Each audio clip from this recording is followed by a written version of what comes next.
Okay, for today's vlog, so it's been a long time na tayo ay hindi nag-vlog. So makikita niyo yung classmate ko dyan and ako. Kami ay nagpa-schedule ng Tuesday for dental cleaning, saka pasta. So ako for dental cleaning lang.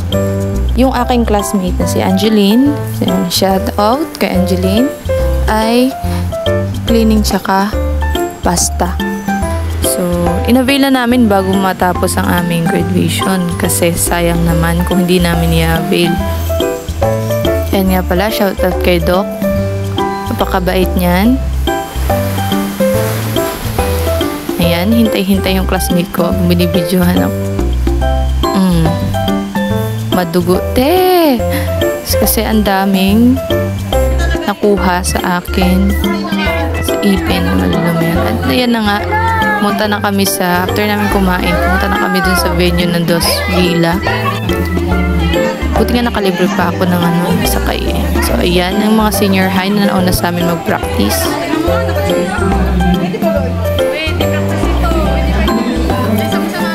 At ang next ay kami naman ang mag-practice after nila.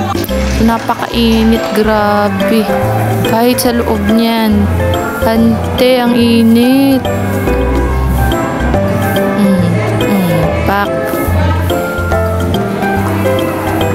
So, hindi na ako nakapag-video nung ako na yung umakyat kasi nga ante, walang maghahawak ng camera. Ako lang lagi. Ay na, tabi kong classmate kong mga boys. Shout out mga MM Marketing. Ayan na. After namin mag-practice, dinumog namin yung toga. Kasi pila talaga ang gagawin namin.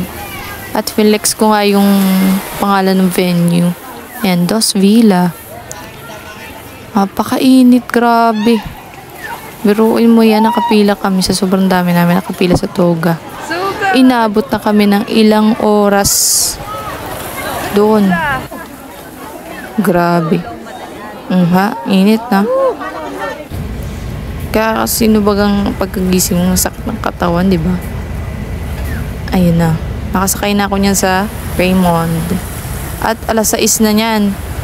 Ako nakasakay. Grabe ng oras na. Ilang oras yung biyahe ko doon.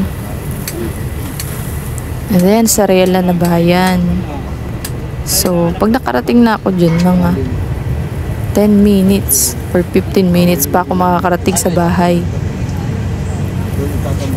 So, yan ang bayan namin. Shoutout sa mga taga-Real.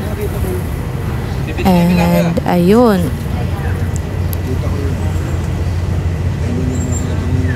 Titigil pa yan dyan kasi madaming bumababa dyan sa may tapat ng 7-Eleven. And then, nakauwi na ako sa bahay. At anong oras ilang oras yun? So, from 7 a.m. na biyahe.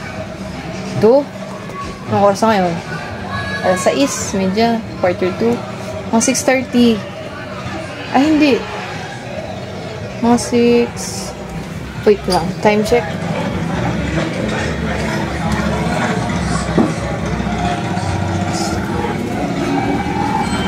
(6:45) almost almost 7 a.m. tayo, kabihis pa, kakadating ko lang as in, and gabi na nga. Pahinga na po tayo.